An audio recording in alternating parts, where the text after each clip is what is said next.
So, by 2030, I have a dream. This is to eliminate human-wildlife conflict and restore our planet's biodiversity.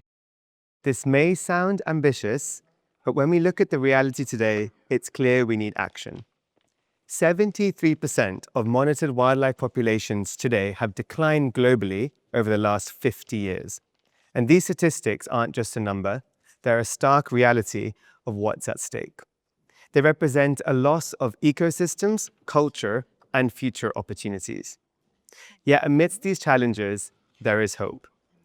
Technology-driven solutions could hold the key to creating a sustainable, harmonious future where humans and wildlife can thrive together. So as mentioned, I am the co-founder and CEO of Fable in Maine, and since a child, I've always been obsessed and love animals. I mean, who doesn't? One thing though, when creating my brand is I also wanted to create an impact at the same time. We have a tiger as a logo, but that wasn't enough. We decided to give 1% of total sales to our fund, which is set up to promote human-wildlife coexistence. And this year I have a goal to raise and commit to $1 million. By 2040, I have a bigger goal of $1 billion. Let's see if I can get there, but no pressure, no pressure. But I know conservation has been a topic of discussion for decades. Despite significant investments, progress has often been very slow. Much of the focus has been on traditional conservation practices like fencing, or establishing protected human-wildlife corridors, or associating with anti-poaching patrols. But while these have their place and are critical today, they're simply not enough to combat the speed in which we're seeing the loss of habitat.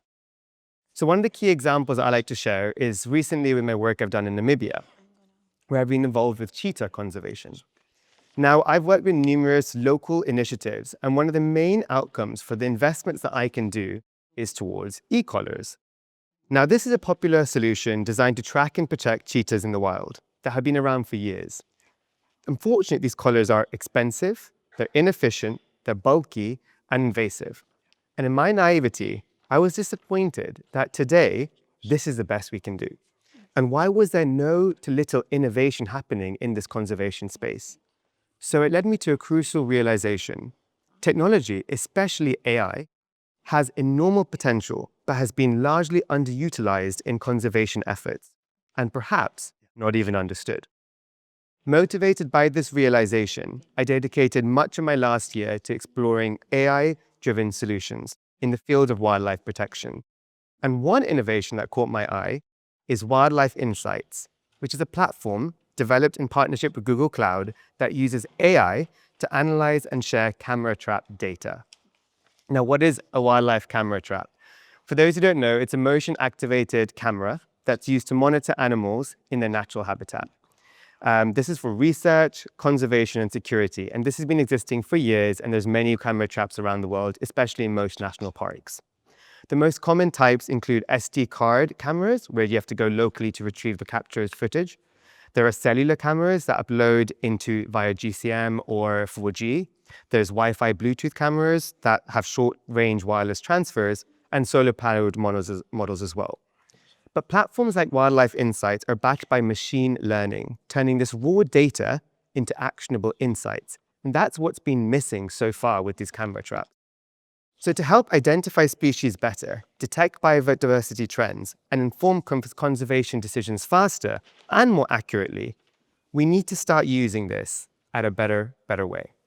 So there are also some other cutting-edge technologies that are transforming wildlife conservation today, such as conservation drones, which are pretty cool.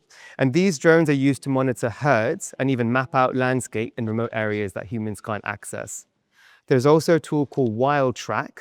That's an AI tool that analyzes the footprints of species in a non-invasive way as well to monitor them. However, while there's a great amount of tools available, there are significant hurdles we must first address when it comes to these conservation tools. And the first is access. These solutions are largely inaccessible in regions where they can make the biggest impact. In many parts of the global south, where biodiversity is most at risk, technology adaptation due to access can be scarce. And it's a mix of cost, awareness, and outreach. Data sovereignty is another issue. Many of the platforms depend on cloud infrastructure, which means data collected in these regions are processed outside of local jurisdiction. And this raises a concern about data ownership, privacy, and control. We must ask ourselves, how do we ensure this data does not fall in the wrong hands? And this brings me to the crucial point of it all, ethical integration. It's essential that we don't just impose solutions from the outside, but we work to adapt them in the local context. Local communities, whether it's in India, Africa, we must work to adapt these and must make sure the communities own and control their data, which is not only to protect the data, but empower the communities themselves. Without local investment, these technologies could easily be misapplied, misunderstood, or worse, become tools of exploitation. We must show respect for local governance, tradition, and laws, and ensure that technology and conservation is an empowering force. And the road ahead is not without risks. There is technological obsolescence, so AI tools can quickly become outdated. Climate change, with rising temperatures, habitats are shifting. Poaching, increasing sophisticated poaching networks are exploiting these gaps in security and data. There's data privacy, which is concerns over who controls and owns the data. Political instability, we all know this locally, where shifting policies can disrupt important projects. And lastly, sustainable financing, making sure you have a secure long-term funding. And we cannot solve all of these as isolated efforts. To truly make a difference, we have to work on capacity building programs. These are programs that empower local communities to not only just use these tools, but to analyze the data, create solutions, and contribute for the development of new technologies. This is not just about saving wildlife now. It's about creating a future for both wildlife and for the people closest to the ecosystems. So together, thinking about all of these stakeholders and points, we can really create a sustainable future for wildlife, for people, and for our planet. Thank you.